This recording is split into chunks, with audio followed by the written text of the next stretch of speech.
Yeah, it was just like you literally like 45 seconds. Here, go play. Boom, boom, boom, boom, boom, done. And then it was like Eve, Mandy Moore, and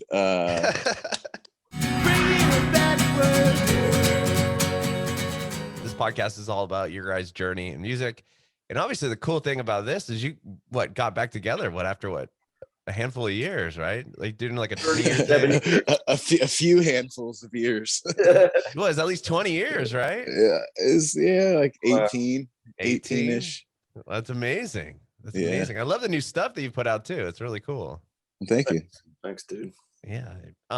So awesome. Well, Nick, we've heard from Aaron. We'll get to Aaron, though. I love your story, so we'll recap a bit. But Nick, where were you born and raised?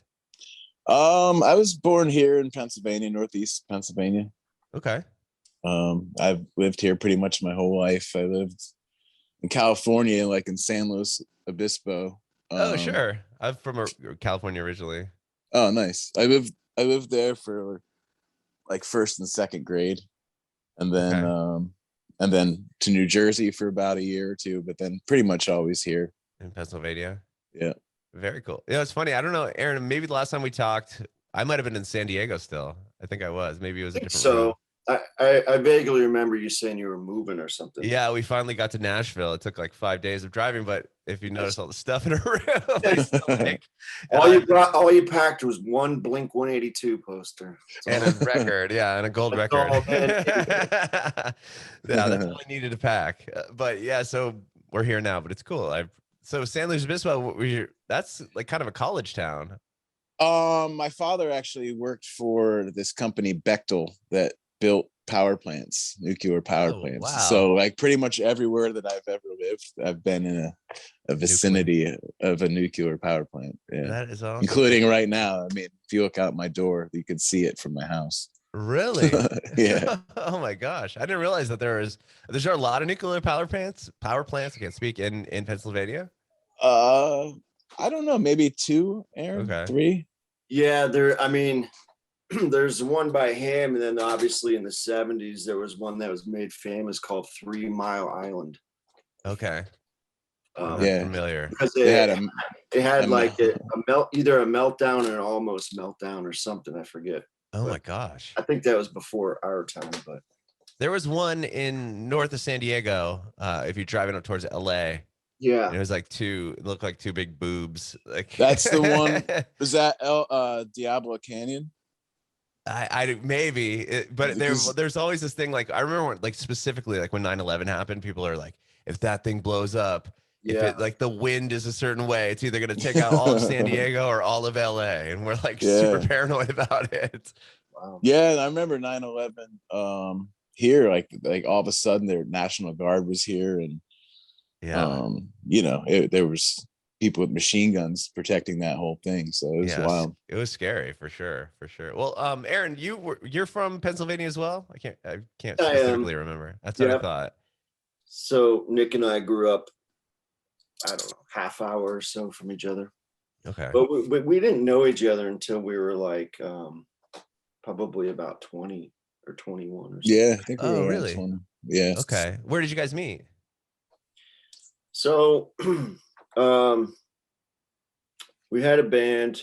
It was like, I mean, if you want to get into the music stuff, it was like I'd love to hear the story. The original version of Breaking Benjamin, we kind of started in, I think, 1998. And then I didn't realize that. Yeah, and that kind of the singer left, and then we kind of somebody in the band was like, dude, I know the perfect guy, is Nick Coyle kid. I didn't really know him, and we never, like I said, our paths never crossed. And then he called him up, and he came down and jammed with us, and like right away we were like, this is awesome. There was like a whole vibe to it right away. And the one thing I actually remember about that day is the first song that we ever played together was a song by the band Live. Yeah, I remember. I like Live. Which one? Right? Top. Yeah, I think, yeah. That's like, I specifically remember that, but that's the only thing I remember out that day, except the vibe was cool. And so we were kind of off to the races. And that was like the beginning of this band, Lifer. That was like day number 1 and song number 1. Wow. Yeah. And you guys did you start off kind of as a cover band? I did read that you kind of got on the map due to that. Somewhat. It's kind of like, if you're going to play around here, especially, at that time, there wasn't many all original bands. So, to play a night, you had to be able to do 2 or 3 sets. So, oh, wow. So, it was a lot of we'd have our own songs, but then, you'd have to surround them by these other songs because you had to play 3 hours. So there wasn't a lot of like clubs that you could, like 5 bands would be on the bill and you'd play for 45 minutes. No, there really wasn't a lot of those types of shows. I mean, there was battle the bands types things like that, but there wasn't really many, multi-band bills like there is now. I think that kind of became, at least in this area, that's always right. It wasn't like New York City where you do a little showcase and there's, biz people in the audience, you play your 20 minutes. This was more like you're playing for bar patrons, from like 10 to 2, and you really cut your teeth and learned how to roll with the punches, and you have to play stuff that the audience, likes, and it's kind of built in to kind of win them over to give your own stuff to give it a chance. So they'll be like, oh, they can play that song pretty good. Maybe I'll listen. You know what I mean? It's kind of, you kind of had to win them over, but there wasn't like teen centers. Like I'm just thinking growing up in San Diego, there's a few venues that, a lot of local bands could play and they'd play their own songs for half an hour. And I started playing in bars when I was 13. So, oh my gosh. Okay. I was doing those full three hour things. Yeah. At that age, which, in hindsight, I learned a lot from that, you definitely learned, like Aaron said, you cut your teeth learning, how to roll with the punches with these different people. And as it gets later in the night, people get a little friskier, you know what I mean? Sure. They screaming stuff out you. Yeah, play, Freebird. Play Freebird, you know what I mean? You're playing the chicken wire in front of you. Yeah. I mean, we've definitely done, some questionable places over the years, Sure. Totally. Well, I was sorry, go ahead. No, I was just telling Aaron recently, this wasn't too long ago, but I was playing this, it was like a water park and it was all bikers that were naked. Oh, what? It was like a biker nudist. Yeah, it was like park. naked bike fest. There was like, I showed up there, I wheeling my stuff in there and I show up and, there's literally like this 70-year-old guy rubbing sunscreen on his balls when I'm walking in the door. I'm like, wow, so this is how today is gonna go. And then so that was pretty interesting. Oh my gosh.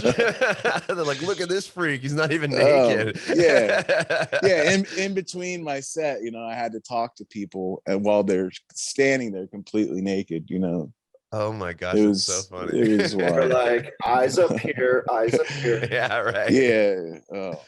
Oh man. Well, Nick, what was the first instrument you learned? Like, how did you get into music originally? Well, my father played in bands and stuff as well, so like there was always guitars laying around, and we always had a piano. So I took piano lessons as a kid, but like learning minor things, just kind of learning what the notes are and stuff. And I think I was probably like 10 or 11 when I really started playing the guitar and just becoming interested in music, and then I got a drum set. And like I said, by the time I was 13, I was playing in bars. Were you just in different bands, like with kids in your like neighborhood or school? Yeah, so it started, there was some kids my age that like, we were all like 12 and we all kind of learned how to play together and learned what it was like to be in a band together. And then that's young. That's pretty cool. Yeah. And then there were some local older kids that were like I'd say like the two guitar player, bass player, they were like 16, and the drummer and other guitar player were like 17, 18. And they were looking for a singer. And at the time I was really just like a guitar player slash I would sing if, you know, we really didn't have defined roles. Like the one guy sang, I sang. It was just like whoever wanted to sing that song did.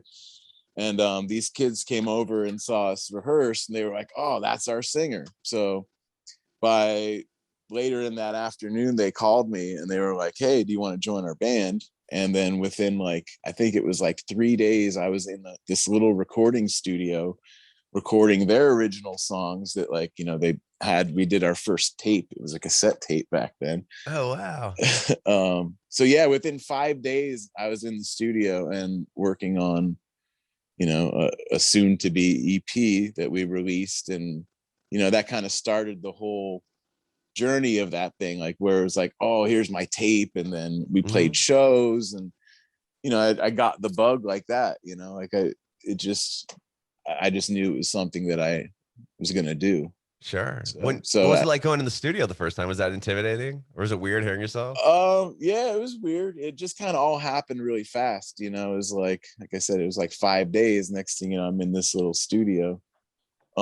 Much different than it is now, you know, with computers and whatnot. This was actual tape. You had to perform, you know, you had to do that. So, you know, Aaron and I both, you know, we came from that school of, you know, learning. You have to learn you have to play the stuff. Now you have to actually be able to do it. Right? Full takes and, you know, things like that, you know, like, so yeah, I've had people come up to me and it's like a weird backhanded compliment. They're like, you sound just like your album. I'm like, well, yeah, what else? It's like, those are the guys that played on it. What else would it sound like? I mean, there's like this weird thing now where you don't have to be able to do what the record sounds like, right? I don't have that mentality. Like, yeah, of course, you know, I mean, this band, we roll a little, like, you know, like a little synth part or some percussion, but the main like, and we used to have a DJ in this band, and and he's now the drummer.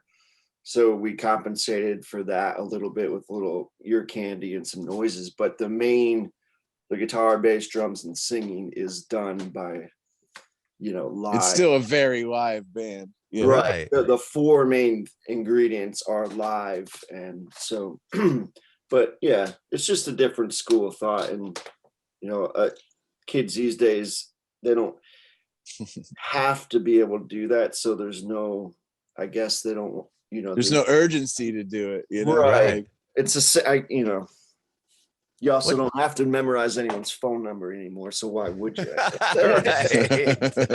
guess it's the same mentality. That's funny you bring that up, because I know like my wife's phone number and like my parents, and then one of my friends growing up, because he was the only one I'd remember to like dial, and he's never changed his number, but I couldn't tell you anyone else's phone number. Yeah. My folks had the same phone number they did when I was a kid. So yeah, never forget it. Yeah. You bring up an interesting point though with you know, you guys sound like you did on the recording, and you're like, well, yeah, I recorded the record. Yeah, it's like, well, why wouldn't you? But I think people are more even aware, people that aren't recording artists, so to speak, that they just kind of know that music can be punched. I don't know. I feel like people are more aware that there are auto-tune and other things that can create a record without being able to actually do it. I mean, right. And you can be really into a band in their, you know, studio environment and like their recordings. I guess it's up to the listener or the consumer. Like if you go to see them live and they're like terrible, then that's up to you whether or not you still really like that band, or, you know.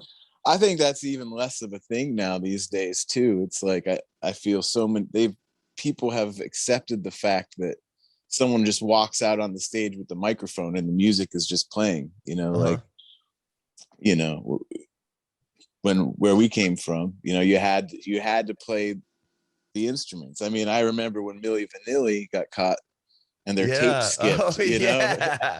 it's like, Or- girl, you know, it's girl, you know. It's Yeah, but in hindsight, that's like child's play compared to what's going on. yeah, I mean, Right. You know? I heard something about, I think it was Red Hot Chili Peppers when they played the Super Bowl. Like you have to play to a recorded track. Like you're not allowed to play live. I think so, right? There's just too much that can go wrong at the Super Yeah. Bowl So like event. Flea would just do like he was like not even holding his bass and he was just kind of like making it so obvious that he wasn't playing live. Like I think he just did it as like a subtle like middle Yeah, a finger little to jab the at Super it. Bowl. Which I always thought was funny. I mean, I guess I get that. It's as the production gets the size that is, it's not really a concert as much Right. it is like a multi-million-dollar event. Yeah, it's a different thing, and I guess it would just be cool to be picked to do something like that. Sure. So Nick, what band were you in when Aaron was? So Aaron, you were doing Breaking Benjamin. You said that you guys started together earlier, like in 1998. I didn't realize that. Yeah, right. So Ben left, and then I joined, and then Ben came back to Pennsylvania. Okay. And then at that point we were lifer. Actually, our name was Strangers with Candy at that point. I did read that, which is such a rad name because the show was so good. I love that name. So there we won this MTV contest. And how did you get involved with the MTV contest? We had been playing like regionally, like the tri-state area. Like we were in New Jersey, and we did the show, and somebody came out. They were filming, I believe, for this like tribute band thing, and we opened for this Metallica tribute band. Okay. And I guess while we were there, somebody had seen us, and then it was like a week or so later, I believe, somebody from MTV actually called my house.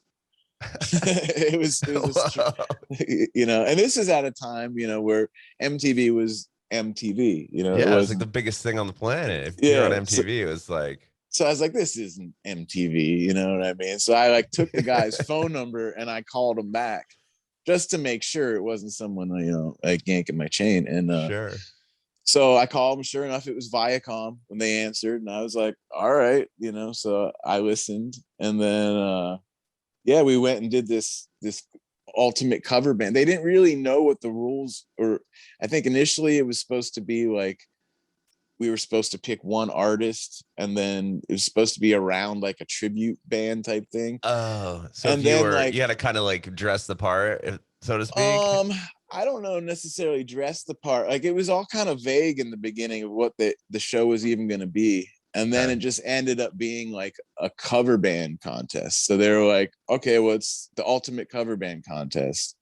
What songs do you guys want to do? So we had to do like a hip hop category, a rock category, pop category. And then you had to arrange them into these like, what was it, Aaron? Like 45 seconds or? I didn't remember that we had to do categories, but now that you say that, that makes sense because we did like Aha, which I guess would have been the pop song. Yeah. Oh, yeah. We did Jump Around by House of Pain. So that was cool. That was like, all right, yeah. And what'd you ask me? I was just saying. Short. It was like, we had to arrange it to like 45 seconds. Yeah, we had to like make little snippets of the songs. Yeah, it was just like you literally like 45 seconds. Here, go play. Boom, boom, boom, boom, boom, done. And then it was like Eve, Mandy Moore, and what's his name? The singer from Third Eye Blind. Oh, Stephen Jenkins. Yes. They were the three judges. That's funny. And it was like televised. Yeah. Oh yeah, it was a 2-hour show on MTV. Oh my gosh, I need to look this thing up. I wonder if it's on like YouTube. I think it is on there. Yeah. That's so cool. So yeah, like that thing. And so we ended up winning that. And wow.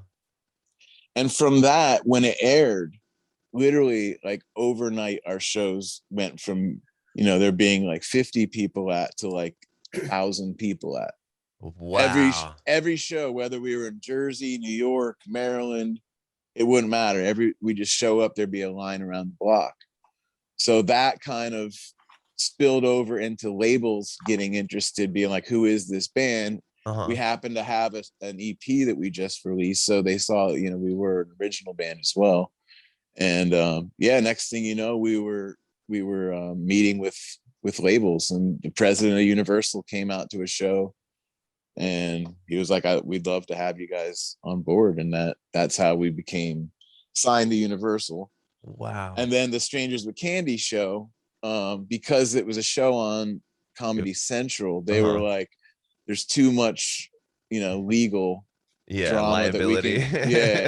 So we had to switch the name to, which we switched to Driver. And we did one song on this Take a Bite Out of Rhyme.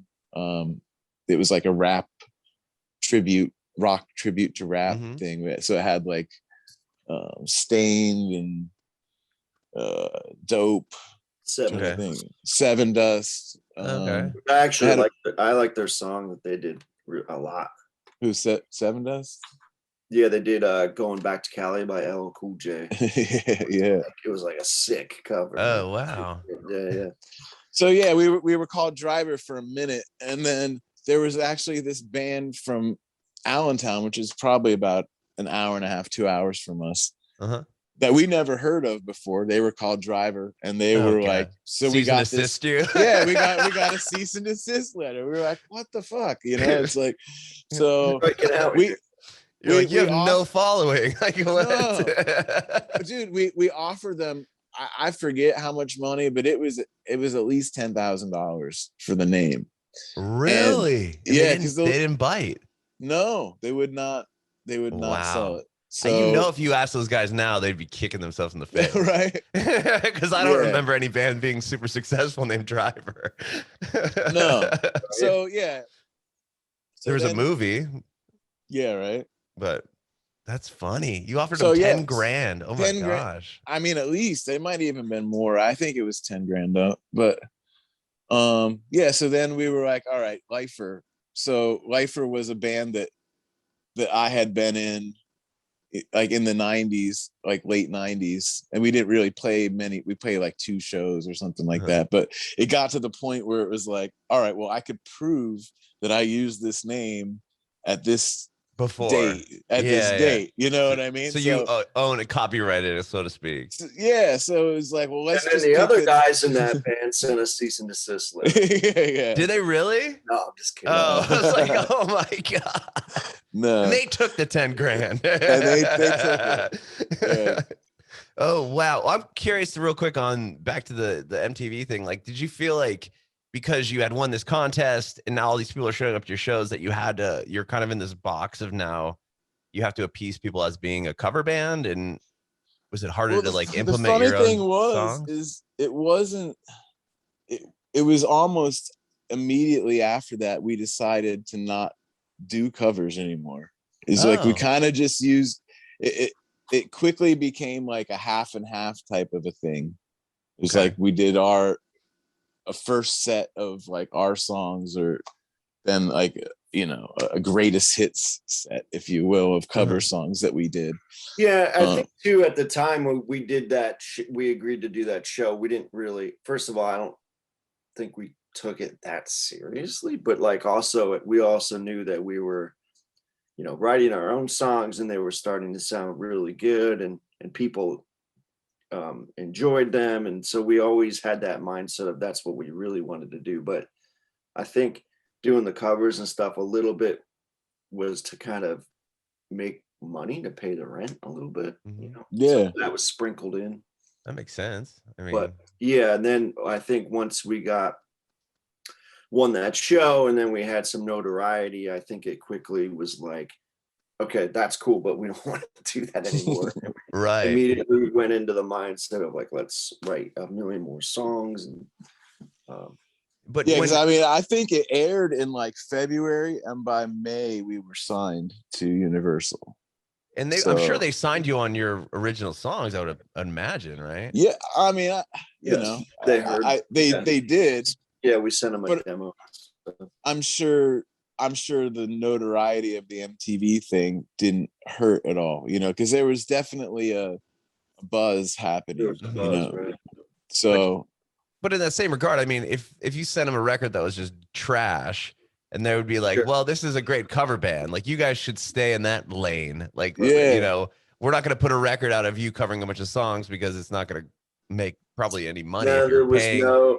there was no talk of anything like they that. didn't even want us to do any cover songs. I mean, Yeah. although we ended up doing that Take a Bite Out of Rhyme thing, but Other than that, was there was no talk of like, hey, let's pump up this cover band. Right. So it sounds like they obviously saw something. Yeah, you had probably some buzz because you're on MTV, but to Right. come back and listen to the record and say, this is good. Like, this isn't just a band that doesn't know what the hell they're doing. They just know how to cover songs really well. Right. And I think they saw that we were kind of using it as a catalyst to do something that we wanted to do also. So I think they noticed that that it, you know, it was not planned out, but like we just took advantage of the situation and like kind of pulled the switch from cover band to, you know, because we never really considered ourselves a cover band, but we were just doing the things that we had to do, you know. But in the eyes of maybe the world or the, you know, they probably would have assumed that because they're like, oh, well, they won this cover contest. But then it's, well, we have all these rad songs, and obviously Universal was on board. Was that a big moment for you both? I'm sure, signing that contract. Oh, for sure. I mean, yeah, they might still be one of the biggest labels in the world, but at the time, oh yeah, I mean, they were huge. And then we got signed, I think, to a little subdivision called Republic, which had all these great pop, which is not very little now. I mean, they have like Taylor Taylor Swift, I think. Yeah, right? Republic is huge. They might have, I think, The Weeknd, Billie Eilish. You know what I mean? Like Drake, at the time, Drake. You know, just a little label now. You know? Yeah, but at the time, it had just been started. Yeah, was Slayer on Republic? I have they're on American. They're on American. Yeah, okay. Yeah. They have a similar logo, I remember, with the flag. Yeah. Republic did. Okay. But still, I mean, being on Republic, did they at this point? Well, first off, I want to know, did you like call your parents, your family, like, hey, you know, this music thing it's working out. We just signed this company, like. Yeah. I kind of was, I don't know if I was trained, but I had it, you know, I always did music. I was always, you know, good at it. And everyone will tell you, you know, at least back then, it's like, yeah, you'll never make it. That's like a pipe dream. Go to school, you know, learn a trade. And so I kind of had that imprint, like, yeah, I loved music and was super passionate about it, but I had it kind of ingrained into my brain that I will probably end up doing something else. And so pursue that. So music, to like, when we got the record deal and all that stuff, I was like surprised that whatever my whole life, what everyone told me was like not bullshit. Not but it wasn't happening to me. So I was like, fuck yeah, dude. Like, it was like against all odds, kind of, you know, we beat the odds, I guess. Yeah, I mean, especially coming from a little town like we're not Los from. Angeles, we're not New York, you know, we're like these hillbillies from Pennsylvania. Well, you're saying there wasn't even like little punk clubs to play. I mean, No. that says so much to. Yeah, we're playing bars in 13 to cover songs, and now we're signed to Republic Records. Like, what a huge thing. From there, did they put you, like, when you sign the contract, it's like, okay, we just signed this deal with a major label. I'm sure you're pumped. Do they put you in a studio at that point, or what's the next move for them? So we went to this, we got hooked up with Alex Lifeson, who's the guitar player in Rush, and he became the producer. Oh, wow. Yeah, we sent him the demos, and he thought they were really cool, and he could hear like what else they could be. And then, before that, then he came down to our home base here in Wilkes-Barre, Pennsylvania, and he I guess kind of just stayed down here for, I don't know, a couple weeks. And we kind of like ran through songs and cleaned them up and sussed them out. And then we went to this recording studio in Massachusetts called Longview. Is that what it was called? Longview Farms. Yeah. which is an awesome place. It was like out on a horse farm, and they had like a big barn and a farmhouse that we lived in, and so that kind of all happened fairly quickly as I remember it. And you know, we went up there and recorded the songs with him, and that was it. And then after that was when it started getting weird, because it was just like it never seemed to come out, and it just kind of sat we there recorded it for a long in time. November, I believe, of 2020 or of 2000. And then it was self-titled record, correct? Yeah. Okay. And so it wasn't until August of 2020 or 2001 that it was released. So I mean, there was almost a year there. But I mean, I guess back then there was definitely a lot more setup time and things like that for bands. You know, like the internet wasn't. I mean, it was around, but it wasn't. Yeah. It isn't. You know what it is now. Yeah, sure. So there was that. You know, and but we did. You know, I think starting in the summertime, we did start to go on tour to build up to that release. And we made a video and stuff like that. Oh yeah. Wow. What was it like a video that you put on like for MTV? Did they pick it up and stuff? I don't know if it ever aired on MTV, maybe on MTV2 or something. It might have been on. Was it cool shooting a video? That must have been pretty cool.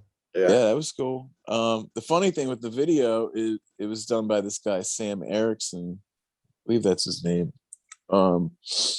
And he did the that one video, the first video for John Mayer as well. Wow. What's that song, Aaron? I want to run through the halls of my high school. That one. That song. Yep. So the video is actually like the same video. If you watch both videos, it's like different guys. It's like the same concept. It's like they took. It's like slightly bigger budget for the John Mayer one. He's like, I got this great idea. I used it about 10 years ago. It wasn't like even 10 days ago. Oh, it was that quick? It was like right at that same time. I mean, if you watched both videos, you'd be like, holy shit, this is the same video. Oh, that's funny. I didn't realize John Mayer had been around since I mean, I guess he had. I think he was just starting. It was just. Yeah. Oh man, that's hilarious. John's the same. John's I think is the exact same age as Nick and I. So he was getting famous in the very late 90s there. Okay. Yeah. So what was the first tour that they put you on? Was it like a support tour with a bigger band? Or we were with Saliva and Stereo Mud. Oh wow! So that was Systematic. Wow. Well, Saliva was, big around that time. I'm sure. That was right when all those big songs that Saliva had. Click Click Boom and all those. So that the shows were great. And then we went from that to touring with Cold and Dope. Oh wow! Which is how Aren't you in Cold? Yeah, that's how I met Scooter from back then. Oh wow. So we've just remained friends for the last 20 years from that tour, honestly. Really? And I toured again with them in another band I was in like 2009. But yeah, we've just stayed friends over the years. That's cool. A few years ago, he asked me to play guitar, and I've been doing that ever since. I did interview Lindsay Manfredi about her book, the Unfuckwithable, I think is what it's called. Yeah. But she's super cool, and she told me that she got in Cold because of a tattoo that she had. Yeah, she had a Cold tattoo, and they were like, "We need a bass player," and she's like, "I play bass." You're in. Which I thought was hilarious. That was the audition. Just the tattoo. I got one here too somewhere. There we go. Oh, rad! I love that logo. It's so good. That's cool. Yeah, it's crazy how many people have it tattooed on them. We play these shows. Everyone's got it. See, that's a brilliant logo, because it's exactly Cold, but it could also just be like a spider design that you liked. It's like, sure. You know what I mean? It's not like exactly specific, like the Metallica logo is exactly only that, but that's like kind of ambiguous and can be, Yeah. Mhm. and That's- it's a it's- fucking spider. It's Yeah. cool. It's cool. So you guys, but how quickly you guys weren't around a whole a long period of time, right? Only a few years. Right. So Honestly, we've been back together. longer. Yeah. We've been back together longer than we were together the first time. Okay. And Aaron, behind you, you got that Scorpion King Yeah. gold record. Isn't that from the Lifer? This band. Yeah. So tell me about that. I'm sure you have one too, Nick. That's rad. Yep. I got So one. they so I believe that was a Universal or Republic release. Yeah. It was like a compilation album, and then we had a song there called Breathless. And the big band on there, let me read it. It was like Godsmack, Rob Zombie, Ozzy. Wait. Rob Zombie. The Godsmack song was the single off of it. Yeah, Creed, Nickelback. So those, and System of a Down, those, and actually there's a lot of big bands on there. Uba Stank. Wow. So there was like, a lot of big bands, and we were kind of like the unknown guys on that record. And that was a really popular movie. Mm-hmm. So I think it also made the soundtrack popular. And yeah, Godsmack had that one. What was it? I Stand Alone. Was that the song? Yeah, that was. Oh yeah, that was a big song for them. I didn't realize that was off the soundtrack. That was only on the soundtrack. Right, and that's part of that's part of the reason, the success of that record. Because it was like if you liked that song, you had to buy. Back in those days, you had to buy that CD. Sure. To get that Godsmack song that wasn't available anywhere else. Tricky, right? Yeah, but that's cool. I mean, that's right. You guys are on that soundtrack and you got a gold record out of it, right? Yeah. Totally. And that's huge. I remember going when it was released, like we went to the movie theater to watch it. 'Cause we're like, oh shit, our song's gonna be in this movie. Was it even in it? No, it's not even in it at all. Really? Like, there's none of the bands are in it. It's all just cinematic scoring. There's no. Right. That's weird. Until the very end when the credits roll. Oh, the credits roll. Stand alone. I'm like, really? Just sat through that whole fucking movie. But yeah, soundtracks were big around then, though. I remember like Godzilla. Green Day had like a remix with like Puff Daddy, or like he had a song on one of those Godzilla soundtracks. Like people would buy the soundtracks back in the day.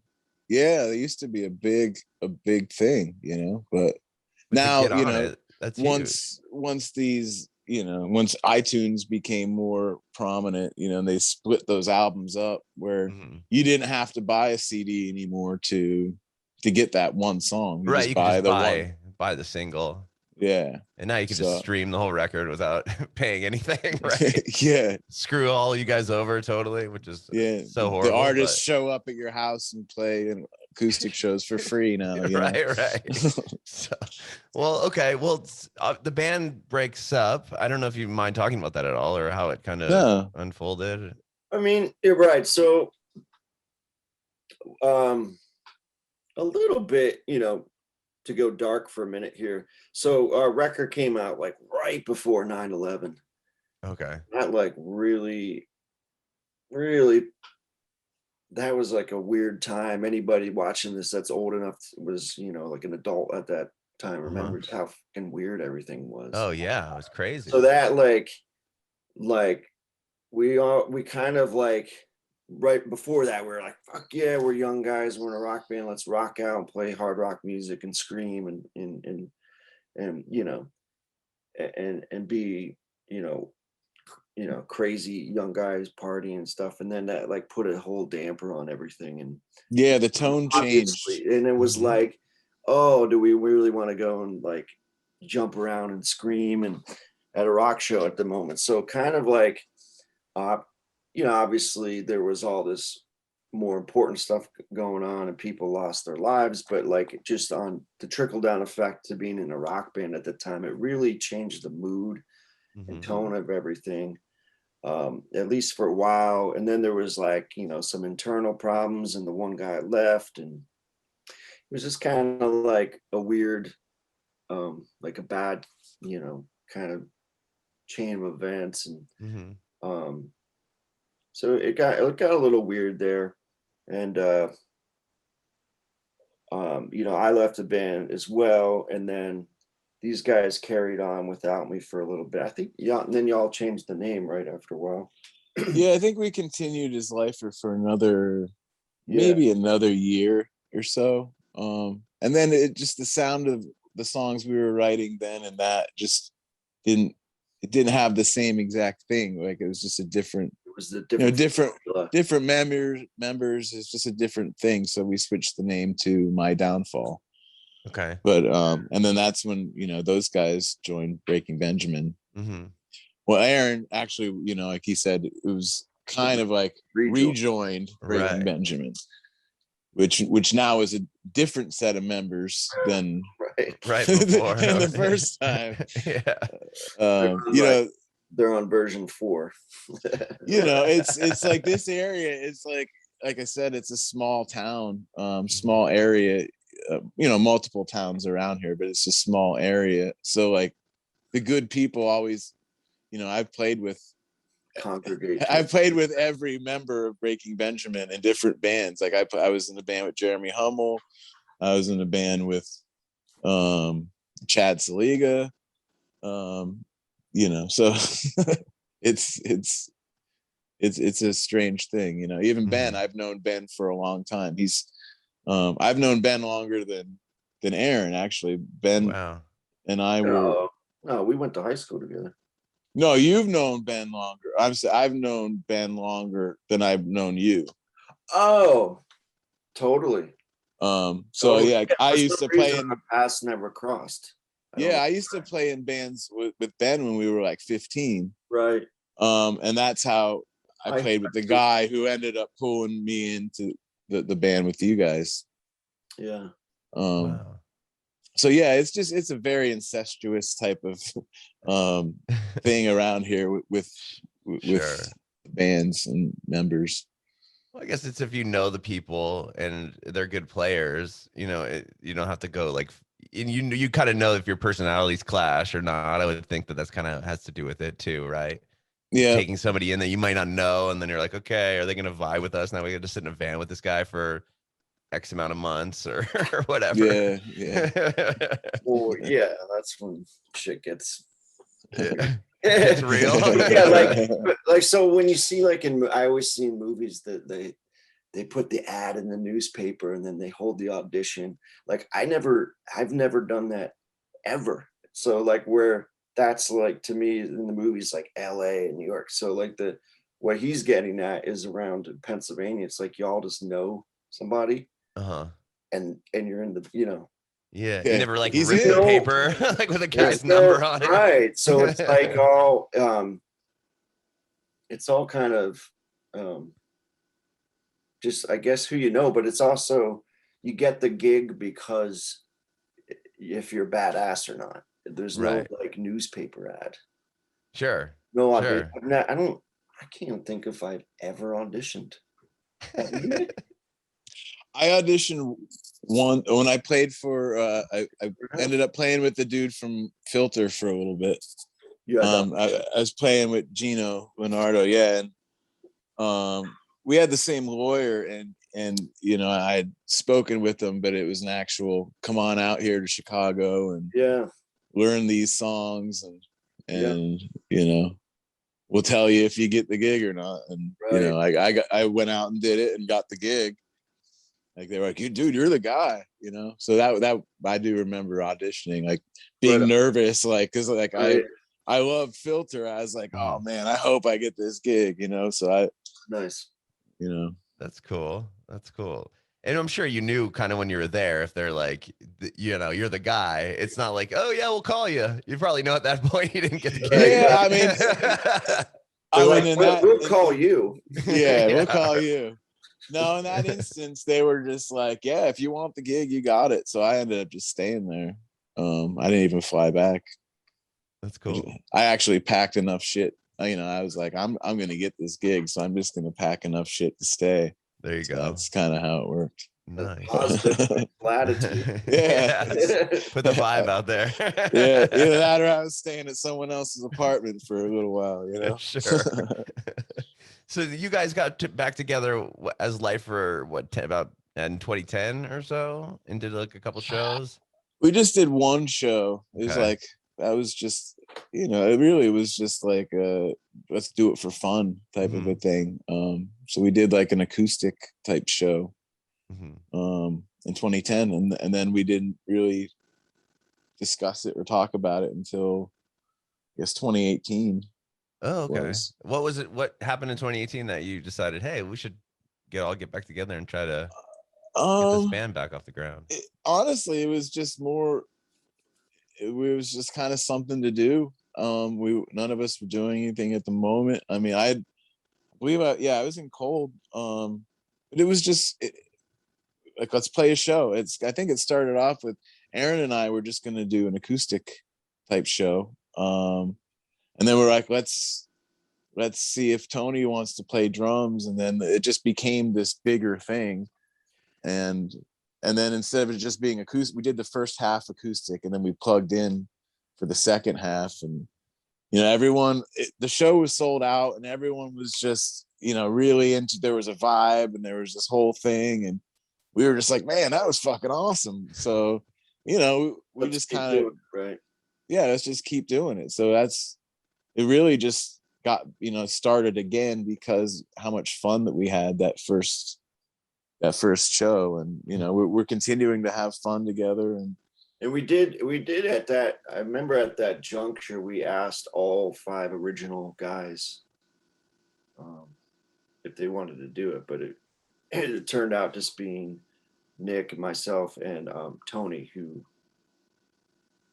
to clarify for the audience, Tony used to be the DJ in this band, and then he was always like this secret weapon because he's also happens to be a really great drummer. So, a little bit of the rock rap with the DJ kind of thing is a little bit 1999, right? Sure.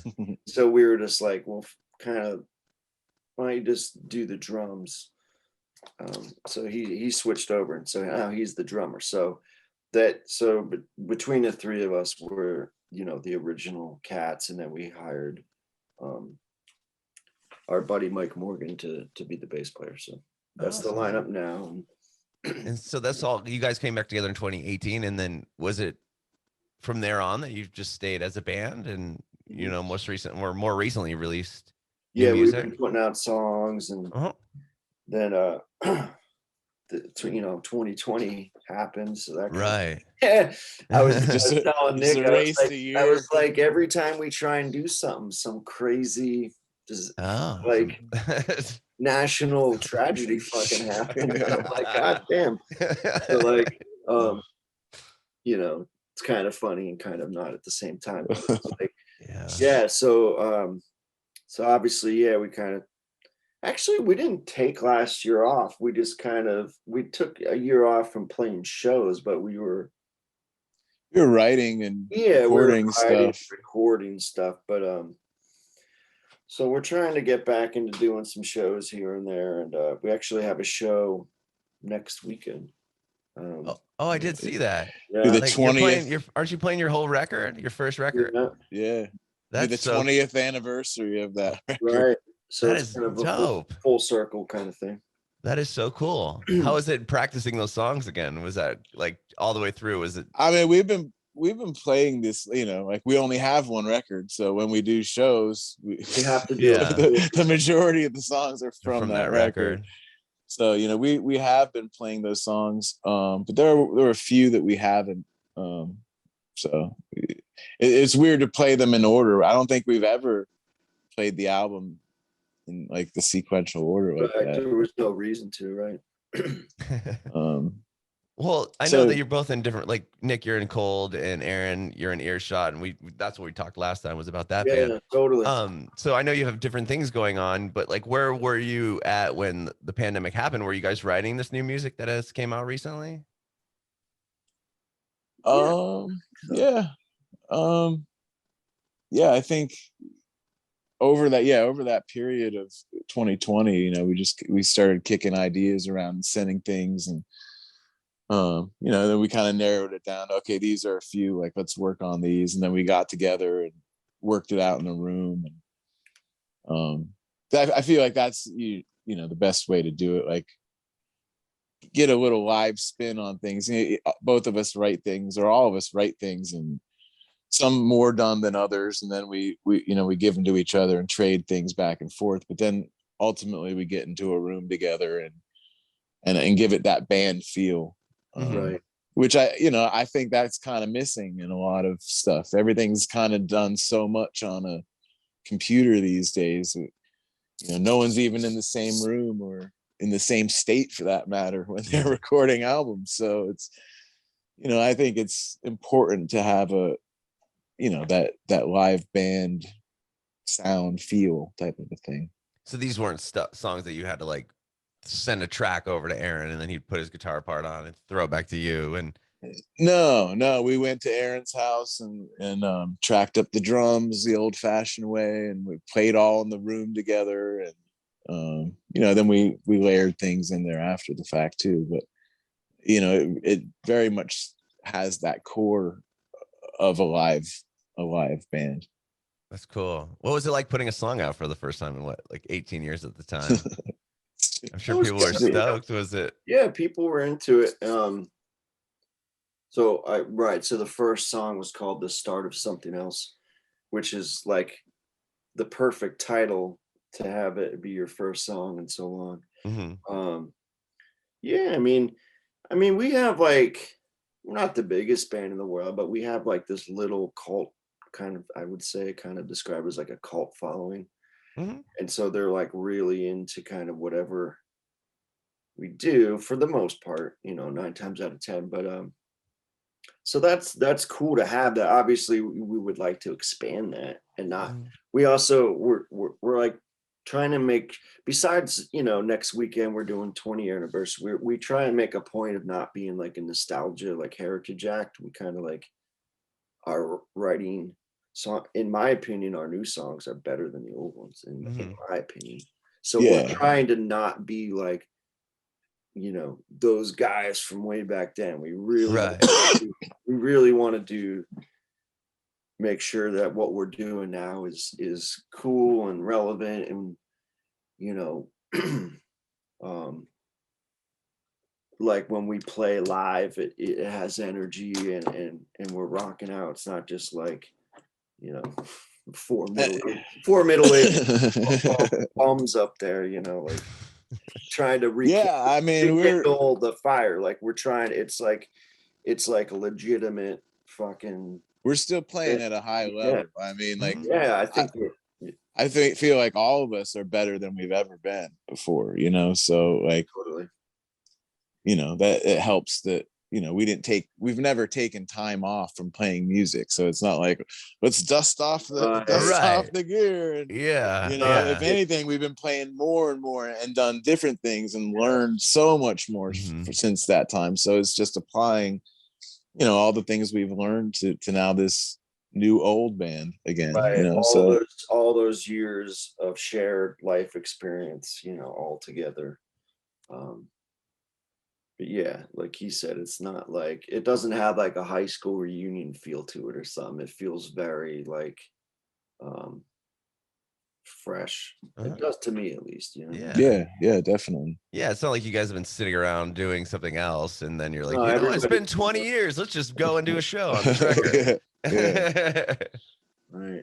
Is that just going to be a one show thing, or is it something you like? Do you have any plans to tour anytime soon with the band, or? I mean, we'd like to tour. It's tough. It's not a, you can't just pick up and just go. There's all kinds of different money, isn't right. All that. I mean, right now we're doing this cold tour in the fall. So I saw that. You're gonna be gone for a while. Yeah, a few months. And then and then we'll resume doing what we're doing. We're trying to get back out there and maybe playing some regional, more East Coast type stuff. We're in a good spot where we're at. located within a few hours of, you know, New York, Jersey, you know, Baltimore, Pittsburgh. So we can hit a lot of big markets with a short amount of time. So I think, you know, we're going to start focusing on that and try to get out and, you know, branch out from there. I don't think a world tour at first, you know what I mean? But, you know, just try to get out there and you know, play outside of this area a little more. That's awesome. And what about a record? Is it just because I know you just recently released a single, but are you gonna put these together into an album? Or I think it'll become an album. I mean, it's a weird thing right now, is that you can release a record and everybody will consume that record in 1 minute, you know what I mean? Or, you know, the length of an album, and they'll be wanting more, where I feel like people, it's like binge watching like a Netflix show. Right. Yeah. You give it all to them on the same day. It doesn't have, I kind of like to, I'm in the mindset now to space them all out. But the singles. I do like, you know, I would prefer it to be an album that people would just like, this is the piece of art and this is the world we're going to bring you into. But people have such short attention spans these days. You know, they might get 3 songs into the record and then, you know, they come back a week, or maybe they don't come back. You know, there's so much music to listen to. So I think you see more and more people, I think they call it like drip releasing a record, where it's you're basically, you have the 12 songs, but you just put each song out individually, and then all of a sudden then the record's out. So then you kind of give everybody or every song its own chance, you know, rather than to have the song glazed over or glossed over. You know, like if you release a 12 song record, you know, there's going to be those B-sides, and now there's not really B-sides anymore. Right. Know? Which is interesting, because I was talking to somebody about this the other day, because I come from a radio background, and it's like back then it was like the radio is going to push this one single to you, and then hopefully you'll buy the record, and then people are calling and being like, why aren't you playing this song on the album? You're only playing this one. Like, this song isn't the best one. And now people have a chance to really absorb, if you're doing it that way, absorb every song and kind of make their own decision on which song is their, you know, personal favorite, instead of what you guys say, this is going to be the single, and then here's the full record. Like it's almost like, I don't know. Yeah, it does. It gives attention to every song, I guess, you know, and it lets people, which in that sense, it's good, because, you know, how many songs do you write on a record that you love as an artist, and then people are just like, oh, we just like this one song or these 2 songs, and they never listen to the other ones again. So yeah, they're not giving them a chance. Yeah. So, I mean, if you only give them one, they have no other choice but to like, here, you got this one song, like burn it out or don't, you know? Right. I like that though. I kind of like the new way of music being released. It's definitely different, obviously, than growing up and buying her, but there is also something to be said about buying a record and listening to it from front to back, and knowing that you chose this song as number 3 because there's a reason. Which, I mean, I guess threw paint at the wall. You know, you can still do that. Like I was saying, you know, after you release them all, then you package them all as the album. So then, you know, when you look back on it 2 years from now, all those singles disappear from Spotify, and the only thing that's left is the record. Right. And then it's the list of however you want to set it up as far as track listing goes. Yeah, that's really cool. So, well, I can't wait to hear, you know, the newer stuff that you have coming out, because what you're doing right now is dope. I really like thanks, it. Man. Thanks, dude. So, and thank you both so much for doing this. And Aaron, thank you for coming back. Round 2. Appreciate it. Yeah. Thanks for having us. This has been great. I have one more question for you before I let you go. Aaron's answered this, but I want to get another answer from him. Maybe he won't say the same thing. If you have any advice for aspiring artists. Yeah, Nick, go for it. I think I did that last time with you, right? Advice for aspiring artists. I would say just, you know, practice your craft. You know, strive to do something different. Try to do something that's not, you know, try to break from the pack, I guess, a little bit. You know, and then the other thing is learn all these different tools that are part of the music business now. You know, whether it be social media or video editing or Photoshop. There's all, you know, it's so much different than just being a musician now. You know, it's, you have to wear many different hats these days to you know, to get out there and to be competitive with other people. So, you know, I guess what I'm saying is just don't hang out and drink beer and smoke weed and play guitar and be like, yeah, I'm doing it. I'm out. Yeah, it is totally different than when Nick and I started. It's really like it's businessy. It's like, fuck, I gotta be, you know, the art director, the musician, the promoter, the booking agent, it's like all this shit for less money. or no money. It's like but there's days where you're like, what the fuck what are we doing? Because when we started, you were just the musician. Yeah. And other folks helped you out and, you know, gravitated around, you know, made your little inner circle. And now it's like, there's just not the money to go around for all that stuff. So musicians have become like all those things all in one. But in my opinion, it makes the music not as good because there's not enough hours in the day to like focus on that and stuff.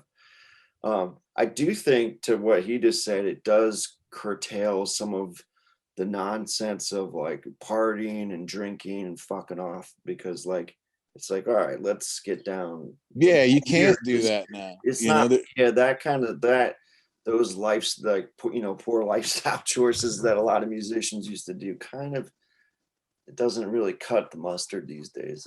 That's backstage at a rock show now is like, right, dudes on their laptops, you know, like doing this.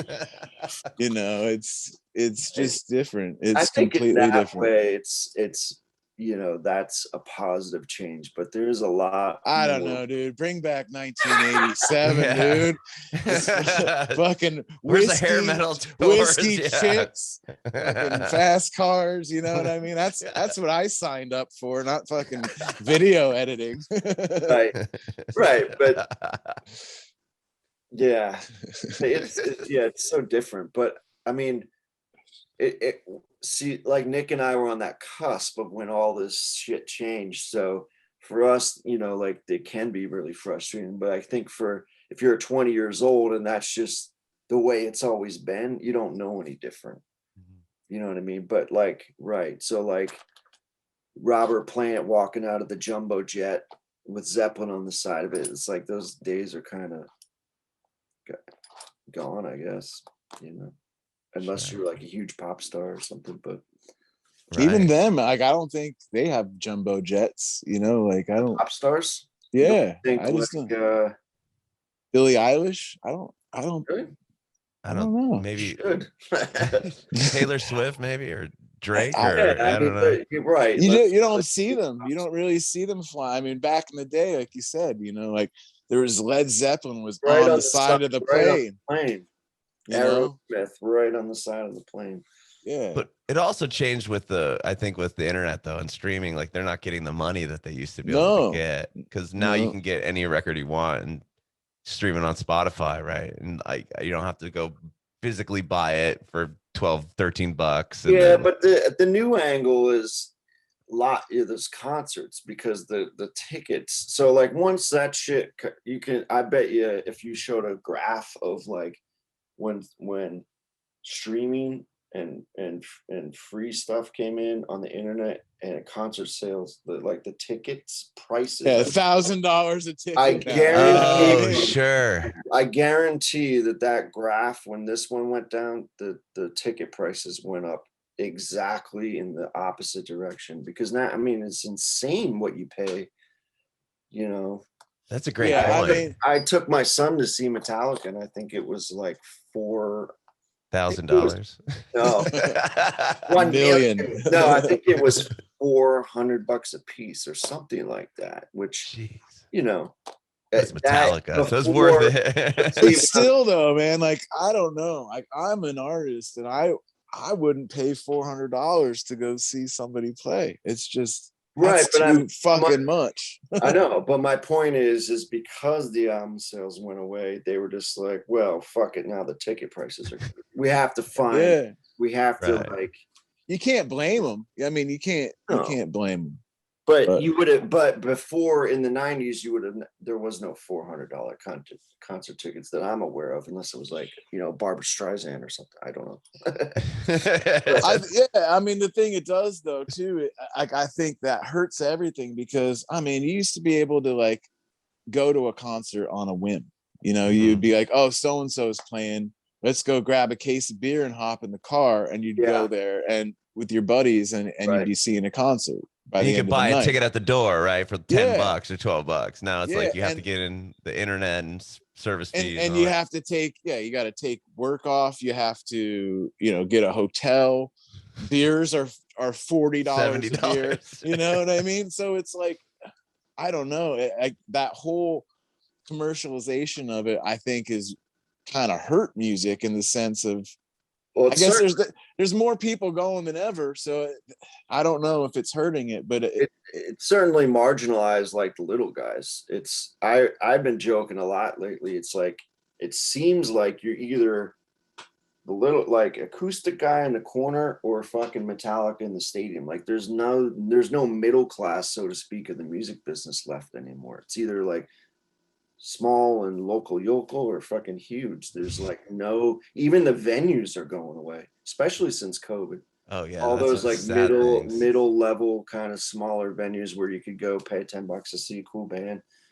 It's like all going away. Mm-hmm. It's tough. It's really tough to not, the bigger bands keep getting bigger. And I don't know. It's weird. Yeah, I know. I feel real bad for a lot of those smaller venues that just couldn't hack it through COVID, and it's like some of the best venues in the country, I'm sure, aren't going to be around anymore. But, especially like the 200, 300, 400 seaters that banked on those shows every week. Yeah, sucks. But I know the big one in San Diego is a Casbah, and it survived, and I was stoked on that. And nice. But now that I moved to Nashville, I haven't even had a chance to go see a show. Like we walked downtown through like, Broadway, which is like, the Vegas strip of Nashville. And there's people playing in all the bars and the honky tonks. But if you have to go to like an actual show, so I'm not even sure what's around anymore. Bring it back.